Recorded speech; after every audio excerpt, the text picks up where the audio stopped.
Have you ever felt like you're putting in all this work, but you're just not seeing the results? You try to make a change, but nothing ever seems to stick. Well, today we are diving into a book that completely flips that whole idea on its head.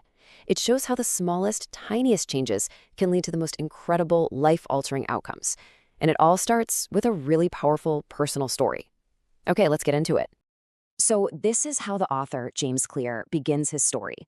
It's such a jarring sentence, right? It just immediately grabs you. A classmate took a full swing, the bat slipped right out of his hands, and it flew directly into James's face, striking him right between the eyes. He says he has no memory of the impact itself. I mean, the damage was just catastrophic.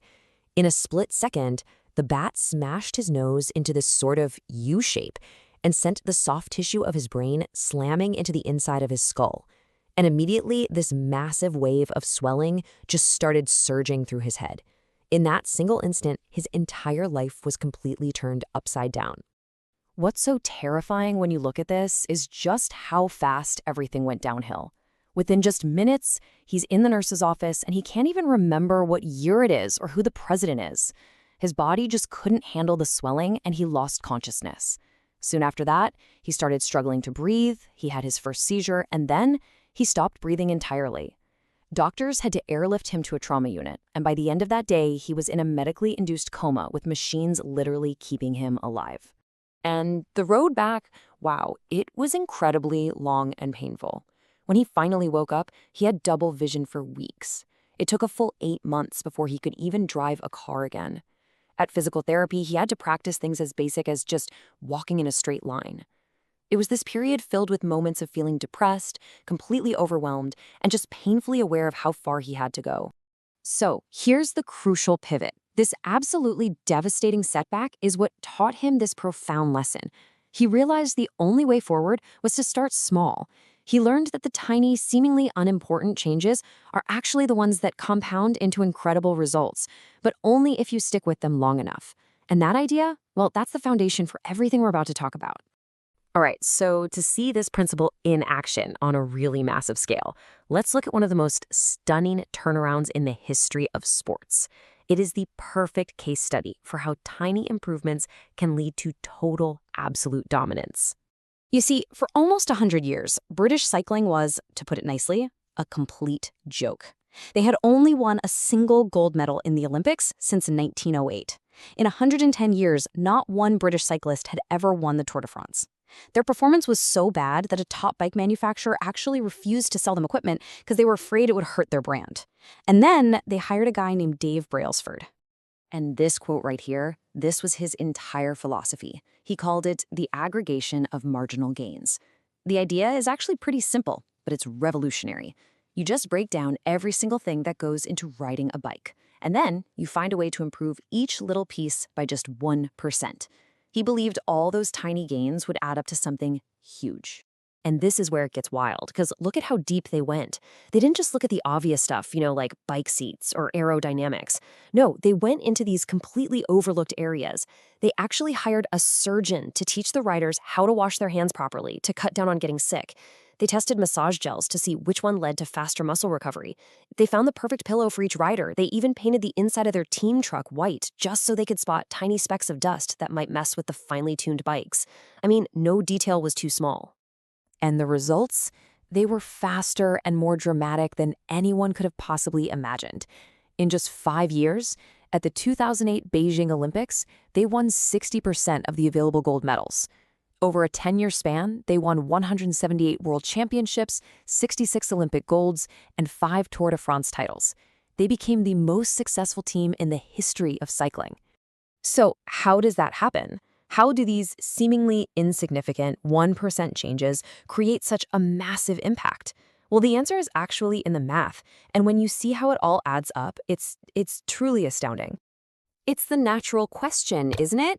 It seems almost impossible. A better payload doesn't feel like it should lead to a gold medal, but the answer lies in this powerful and honestly often misunderstood force.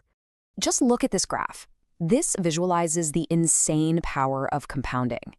If you get just 1% better each day, that consistent effort just builds and builds on itself. By the end of 1 year, you're not 365% better, you're nearly 38 times better. And look at the flip side. Getting just 1% worse each day doesn't just put you back a little bit, it completely erodes almost everything, bringing you down to basically zero. So here's the best way to think about it. Habits are the compound interest of self-improvement. Just like money multiplies with compound interest, the effects of your habits multiply every time you repeat them. A single workout, reading one page of a book, or eating one healthy meal, it doesn't seem to do much. But over months and years, the impact is enormous.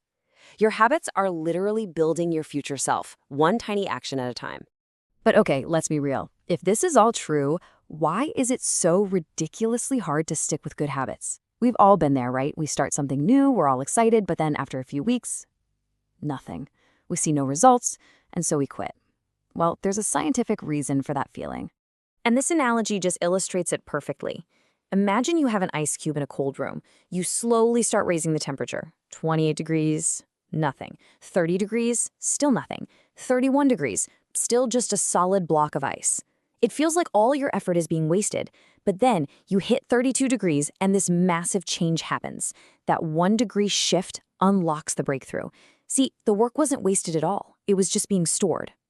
Okay, this slide right here is one of the most important ones in this entire explainer. We all expect our progress to look like a straight, steady line. But in reality, there's this gap, what James Clear calls the valley of disappointment, where our results lag way behind our expectations. This is the spot where most people give up because they think it's not working. But if you can just push through that valley, you finally break through what he calls the plateau of latent potential, and all your efforts suddenly compound and just take off. This quote about a stonecutter just captures the idea perfectly. A stonecutter might hammer away at a rock 100 times with no visible crack. But then, on the 101st blow, it splits in two. And we all know that it wasn't just that final hit that did it, but all the pressure that had been building up before it. Your habits, they're those 100 first blows.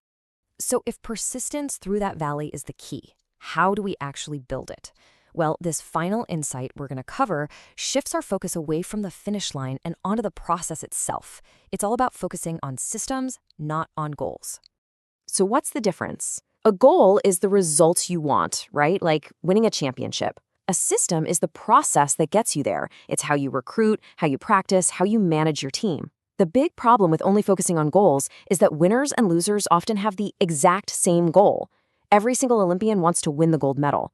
The goal isn't what separates them. The system is. And that brings us to this. This might just be the single most important sentence in the entire book. You can have the biggest, most ambitious goals in the world, but your progress is ultimately going to be determined by the quality of your daily processes, your systems. If you fix the inputs, the outputs will fix themselves. And that's where we'll leave it.